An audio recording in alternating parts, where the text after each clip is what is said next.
The rise of nationalism in Europe. Opening sequence, soft orchestral music, slow shots of mountains, forests, rivers, and old European towns. Old parchment maps animate into place. Europe, the start of the 18th century, was a world shaped by centuries of royal authority. Families lived under kings, emperors, and distant rulers whose commands carried more weight than any shared identity. People described themselves through village ties, local traditions, and their faith. They were subjects, not citizens, and the idea of a nation, something that belonged equally to all its people, had not yet taken root. The camera glides across old city markets, fields, and crowded streets. Different empires stretched over the continent. The Habsburgs ruled Austrians, Hungarians, Czechs, Slovaks, Italians, Croats, and many more. The Ottomans held a mosaic of cultures in the Balkans. Even within smaller kingdoms, laws and customs changed from town to town. Europe was a patchwork, stitched together by dynasties. But change was coming, slowly at first, and then with a force that would reshape the future. Cut to dim rooms lit by candles, where thinkers write and debate. New voices began to question the world as it was. They spoke about rights, equality, and the role of citizens.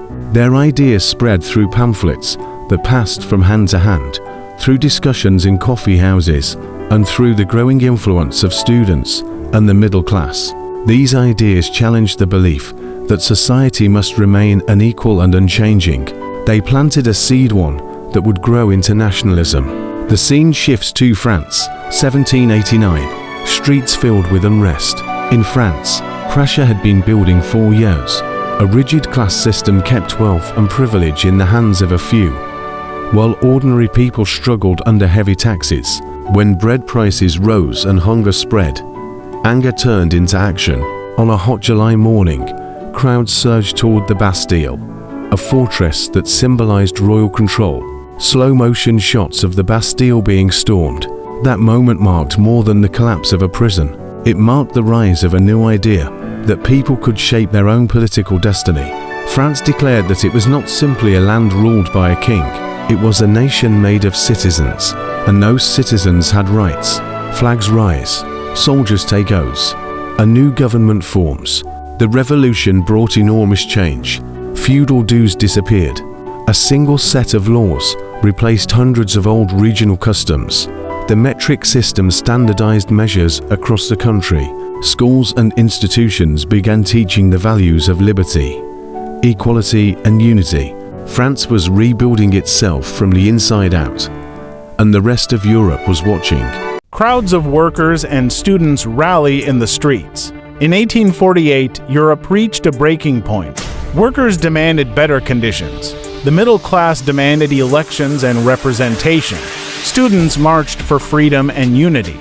City after city filled with protest. Governments struggled to keep control. Although most of these uprisings were eventually crushed, they left a lasting impact. Nationalism had become a force leaders could no longer ignore. Cut to the German states. Small kingdoms filled the map. German-speaking lands were still divided into dozens of independent states. Each had its own government and laws. Yet they shared language, culture, and a growing desire for unity. That desire found a leader in Otto von Bismarck, the Prussian statesman who believed that unity would come through strength and discipline. Bismarck examines maps, meets generals, negotiates with diplomats. Through careful planning, diplomatic pressure, and military skill, Bismarck launched a series of wars. Victories over Denmark, Austria, and France shifted the balance of power. His approach was direct and strategic. Every move was calculated to bring the German states together. Cut to the Hall of Mirrors at Versailles. In 1871, the leaders of the German states gathered and proclaimed the creation of the German Empire. A dream that had lived for decades had finally become reality. Europe gained a powerful new nation, and the balance of power shifted once again. Move to the Italian peninsula, fragmented and divided. Italy shared a similar story. It was a land of shared culture but divided territories. The North was influenced by modern ideas, while the South remained rural. Foreign rulers controlled several regions, but the desire for unity grew. Show Giuseppe Mazzini addressing young followers. Giuseppe Mazzini inspired a new generation with his vision of a united Italy. His calls for freedom echoed across the peninsula. Though many of his early uprisings failed, his dream lived on. Cut to Count Cavour working with diplomats. The movement gained direction under Count Cavour, the Prime Minister of Piedmont's Sardinia. Through alliances and calculated political moves, he weakened Austrian control and brought northern Italy closer to unity. Show Garibaldi and the Red Shirts landing in Sicily. In the south, Giuseppe Garibaldi led a daring campaign with his volunteer army known as the Red Shirts. They swept through Sicily and Naples, winning battles through bravery and determination. Instead of holding power for himself, Garibaldi handed control to the king, helping unite the North and South into a single nation. Shift to the Balkans mountains, diverse villages, bustling markets. Cut to Napoleon, dressed in military attire, looking over maps. But revolutions rarely move in straight lines. Out of the chaos rose Napoleon Bonaparte.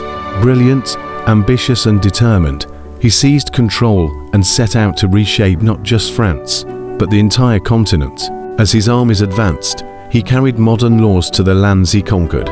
Old feudal practices were abolished, administrations were reorganized, roads and systems improved. In many places, people welcomed these reforms. Troops marched into European cities, flags planted. Yet Napoleon's empire brought a contradiction. People appreciated the reforms, but resented the domination of a foreign ruler. The more Napoleon expanded, the more resistance grew. Communities began thinking of themselves as distinct groups with the right to govern their own affairs. Napoleon's conquests unintentionally sparked the rise of nationalism across Europe. Cut to European leaders gathered in Vienna. After Napoleon fell, Europe's rulers gathered at the Congress of Vienna in 1815. Their priority was stability. They wanted to restore old monarchies and suppress the new ideas that had spread during the Revolution. Borders were reorganized to strengthen powerful empires like Austria and Prussia. But while lines could be redrawn on maps, the desire for freedom and self-rule could not be erased. Newspapers are confiscated, meetings are monitored, governments tighten their grip. They censored political gatherings and restricted discussions in universities. But repression only drove nationalism underground. Secret societies formed. Students and writers exchanged coded messages. Activists met in hidden rooms. A new kind of struggle began. One fought, not with armies, but with ideas. Fade to artists sketching countryside life. Musicians playing folk melodies. Where politics was restricted, culture stepped in. Poets revived old tales from their regions. Scholars collected folk stories. Musicians played songs that had been forgotten. Painters celebrated the dignity of everyday life. These cultural expressions helped people imagine themselves as part of a larger community, united by history and traditions. Cut to glowing maps showing unrest across Europe. By the 1830s, nationalist movements erupted again. In Belgium, people broke away from the Dutch kingdom and formed their own state. In Greece, a long struggle against the Ottoman Empire led to independence. These victories lit a spark across the continent. Communities saw that liberation was possible.